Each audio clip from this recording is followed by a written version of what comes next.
हम देखते हैं कि फिल्म का मेन कैरेक्टर नेथन हार्पर 18 साल का सीनियर हाई स्कूल स्टूडेंट है। ये अपने पेरेंट्स के साथ पिट्सबर्ग में रहता है, जो कि अमेरिका का एक शहर है। नेथन अपनी लाइफ को बहुत एंजॉय कर रहा होता है, लेकिन उसे अक्सर अजीब ख्वाब आते हैं और वो इसी सिलसिले में वो रेगुलरली एक साइकेट्रिस्ट से भी मिलता है, जो उससे बहुत से सवाल करती है और उसकी काउंसलिंग करती है। नेथन अपनी दोस्त कैरन के साथ मिसिंग चिल्ड्रन प्रोजेक्ट पर काम कर रहा होता है, जो कि ये इनका स्कूल प्रोजेक्ट होता है। ये एक ऐसी वेबसाइट देखते हैं जो बता सकती है कि जितने भी लोग मिस हुए वो अब कैसे दिखते होंगे। वो ये देखकर हैरान हो जाता है कि उन गुम होने वाले बच्चों की लिस्ट में एक ऐसा मिसिंग चाइल्ड भी था जो बिल्कुल उस जैसा नजर आता है। वो सोचता है कि मुझे सच जान के रहना है और वो मेडिकल रिपोर्ट से भी जान लेता है कि उसके माँ बाप बायोलॉजिकली अनरिलेटेड हैं, यानी कि उसके असली पेरेंट्स नहीं हैं। और नेथन इस सच की कंफर्मेशन के लिए अपनी माँ के पास भी जाता है और इन सब के बारे में पूछता है, तो उसकी माँ कहती है कि हाँ ऐसा ही है, हम तुम्हारे असली पेरेंट्स नहीं हैं।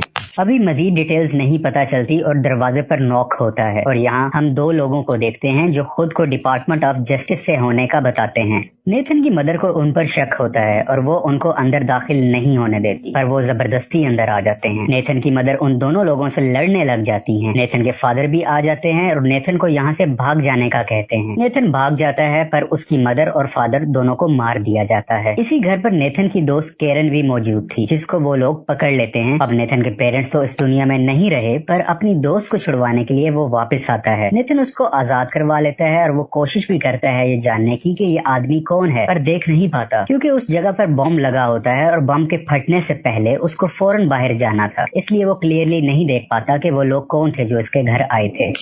बम ब्लास्ट की वजह से नेथन की दोस्त जख्मी हो जाती है, जिसे वो हॉस्पिटल ले जाता है और यहाँ पर ये पुलिस को कांटेक्ट करने की कोशिश करता है सब कुछ बताने के लिए कि कैसे दो लोग उसके घर पर आए और ये सब कुछ हुआ। लेकिन उसकी कॉल पुलिस को नहीं जाती, बल्कि CIA ऑफिसर फ्रैंक बर्टन इस कॉल को ट्रेस कर लेता है और दूसरी तरफ वो बात कर रहा होता है। इस CIA ऑफिसर ने पुलिस की तरफ आने वाली कॉल को हैक कर लिया होता है और वो खुद बात करता है। वो फोन पर नेथन को ये बताता है कि जो कुछ तुम्हारे साथ हुआ है उसे समझाना इतना आसान नहीं है, तुम्हारी जिंदगी खतरे में है, तुम मेरा साथ दो, मैं कुछ ऑफिसर्स को तुम्हें रिसीव करने के लिए भेजता हूँ। लेकिन एकदम से वही साइकेट्रिस्ट आ जाती है जिनसे नेथन काउंसलिंग लिया करता था। वो गुब्बारों के पीछे छुपी हुई आती हैं और नेथन को वहाँ से ट्रेंड तरीके से भगाने में मदद करती हैं। ये साइकेट्रिस्ट भी CIA ऑफिसर होती है और वो नेथन को सेफ हाउस का एड्रेस देती है कि तुम यहाँ जाओ, यहाँ पर तुम्हारी जान को खतरा नहीं होगा। दूसरी तरफ CIA ऑफिसर फ्रैंक बर्टन बताते हैं कि जब नेथन 3 साल का था तो उसके रियल फादर भी CIA ऑफिसर थे। उस वक्त उन्होंने सर्बियन टेररिस्ट से एक ऐसी हार्ड ड्राइव चुराई होती है जिसमें 25 करप्ट CIA ऑफिसर्स के नाम हैं और उस टेररिस्ट का यही प्लान होता है कि नेथन को अगवा कर लिया जाए और बदले में उसके फादर से हार्ड ड्राइव वापस ली जाए। लेकिन नेथन के फादर को पहले ही मालूम हो जाता है और वो नेथन को किसी और फैमिली को दे देते हैं, क्योंकि वो अगर रियल फादर के साथ रहा तो नेथन की जान को खतरा रहेगा। इन्हीं रीजंस की वजह से वो सर्बियन टेररिस्ट एक फेक मिसिंग चाइल्ड वेबसाइट बनाता है, जहाँ से वो नेथन को ढूंढ सके और वो दो लोग जो नेथन के घर गए थे वो इसी सर्बियन टेररिस्ट के लोग थे। खैर, अब नेथन और उसकी दोस्त कैरन सेफ हाउस में पहुंच जाते हैं। यहाँ उसे वो हार्ड ड्राइव भी मिलती है जिसमें CIA करप्टेड ऑफिसर्स का डाटा सेव होता है। इसी डाटा के पीछे सब भाग रहे होते हैं। इसके अलावा इन्हें पैसे,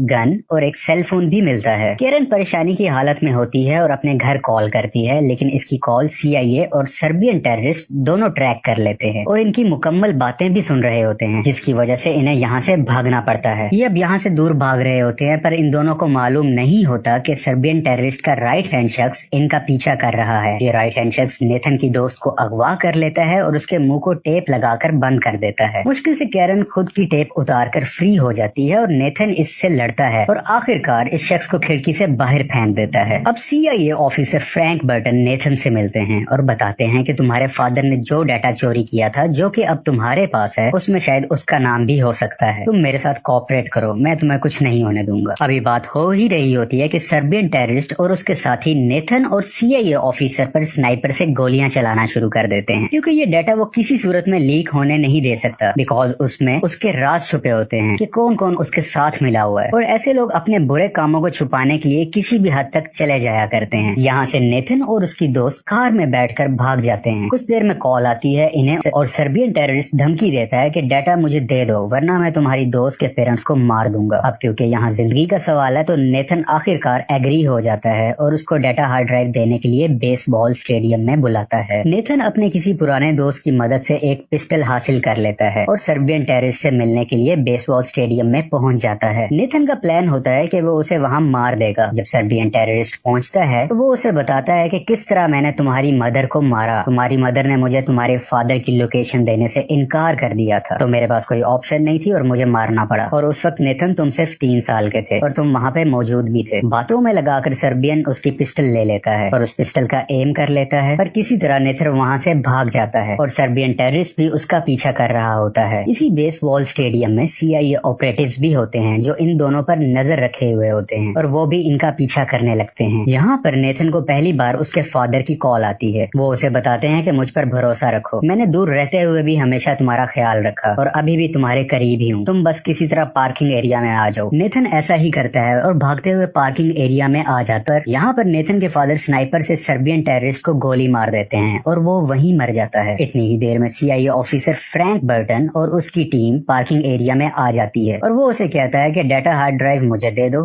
डियर, तुमने बहुत अच्छा काम किया। लेकिन उसी वक्त CIA के सीनियर ऑफिसर्स भी आ जाते हैं और फ्रैंक बर्टन को गिरफ्तार कर लिया जाता है क्योंकि नेथन के फादर ने सीनियर्स को पहले ही बता दिया था कि CIA ऑफिसर फ्रैंक बर्टन भी मेजर करप्शन में इन्वॉल्व है, जिसके तमाम सबूत इस हार्ड ड्राइव डाटा में हैं। अब हम देखते हैं कि नेथन के फादर उसे कॉल करते हैं और माफी मांगते हैं कि सॉरी नेथन, मैं शायद वैसा फादर नहीं बन पाया जैसे मुझे होना चाहिए था। मैं CIA में टॉप सीक्रेट एजेंट हूँ, जिसकी वजह से मुझे तुम्हें खुद से दूर रखना पड़ा ताकि तुम सेफ रहो। लेकिन मैंने हमेशा तुम्हारा ख्याल रखा, चाहे दूर रहते हुए, चाहे तुम्हारे पेरेंट्स की शक्ल में जिन्होंने तुम्हें अडॉप्ट किया या वो साइकियाट्रिस्ट जिसके पास तुम जाते थे। ये सब बातें फोन पर हो रही होती हैं तो नेथन कहता है कि आप मेरे सामने आए, मैं आपसे मिलना चाहता हूँ। लेकिन उसके फादर इनकार कर देते हैं क्योंकि वो शर्मिंदा होते हैं कि मैं एक अच्छे बाप की तरह परवरिश नहीं कर पाया, और ये भी कहते हैं कि मेरे होते हुए तुम्हें या तुम्हारी दोस्त को कोई नुकसान नहीं पहुंचाएगा, और कॉल डिस्कनेक्ट हो जाती है। एब्डक्शन मूवी यहाँ पर खत्म हो जाती है। अगर आपको एक्सप्लेनेशन पसंद आई हो तो प्लीज लाइक और सब्सक्राइब करें।